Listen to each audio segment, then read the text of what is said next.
Media మిత్రులకు నమస్కారం. నేను మీ రఘునందన్ రావు. నాయకుడు అంటే ఎట్లుండాలి, నాయకుని జీవితం ఎట్లుండాలి, కష్టాలు వచ్చినప్పుడు కార్యకర్తల కోసం నాయకుడు ఎట్లా నిలబడాలి, నరేంద్ర మోడీ గారి గత 4 దశాబ్దాల రాజకీయ జీవితం ఏ రకంగా కొనసాగింది అనేటువంటి అంశాలకు సంబంధించి దేశవ్యాప్తంగా ఈరోజు 6 ప్రధానమైనటువంటి కేంద్రాల లోపల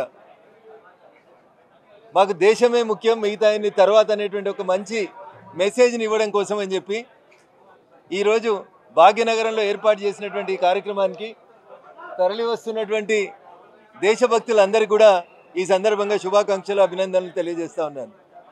అలుపెరగని నాయకుడు, 24/7 పనిచేసే నాయకుడు, 365 డేస్ పనిచేసే నాయకుడు, ఓటమెరగని నాయకుడు, ఏ పదవి ఎమ్మెల్యే ఎమ్మెల్సీ ఏం లేకుండానే ముఖ్యమంత్రి అయిన నాయకుడు, ప్రధానమంత్రి అయిన తర్వాతనే పార్లమెంటులో అడుగుపెట్టిన నాయకుడు.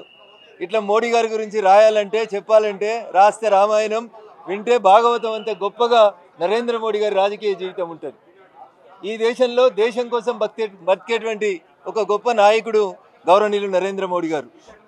మిగతా వాళ్ళంతా తమ కుటుంబాల కోసం, కొడుకుల కోసం, బిడ్డల కోసం, వారసుల కోసం, రాజకీయ వారసత్వం కోసం పంచాయతీలు నడుస్తుంటే దేశంలో బీహార్ తీసుకున్నా, ఉత్తరప్రదేశ్ తీసుకున్నా, తెలంగాణ తీసుకున్నా, ఆంధ్రప్రదేశ్ తీసుకున్నా, రాజకీయ వారసత్వాల కోసం, కుటుంబ వారసత్వాల కోసం, అయ్యలు సంపాదించిన ఆస్తుల్ని పంచుకోవడం కోసం పంచాయతీలు నడుస్తుంటే, కన్న తల్లి చనిపోతే చనిపోయిన కొన్ని గంటల్లోనే ఫ్యూనరల్ కార్యక్రమాన్ని పూర్తి చేసి తిరిగి దేశం కోసం పనిచేసినటువంటి ఒక గొప్ప ఆదర్శమూర్తి గౌరవనీయులు నరేంద్ర మోడీ గారు.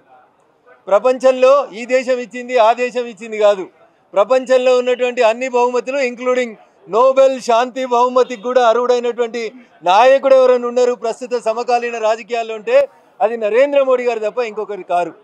వారికి సంబంధించినటువంటి జీవిత చరిత్రని భావి తరాలకు అందించాలనేటువంటి ఒక మంచి లక్ష్యంతో నేడు ఈ మనోజ్ ముంతషీర్ గారి నాయకత్వంలో సుమారు 2 గంటల పాటు జరిగేటువంటి ఈ కార్యక్రమం భావి తరాలకి, భవిష్యత్తులో ఈ దేశం కోసం పనిచేయాలనుకునేటువంటి కార్యకర్తలకి ఉపయోగకరంగా ఉంటుందని ఆశిస్తూ ఈ షోలో నాతో పాటు భాగస్వాములైనటువంటి మా భారతీయ జనతా పార్టీ నాయకులు, కుటుంబ సభ్యులు, కార్యకర్త బంధువులందరికీ కూడా మరొకసారి శుభాకాంక్షలు, అభినందనలు తెలియజేస్తా ఉన్నాను.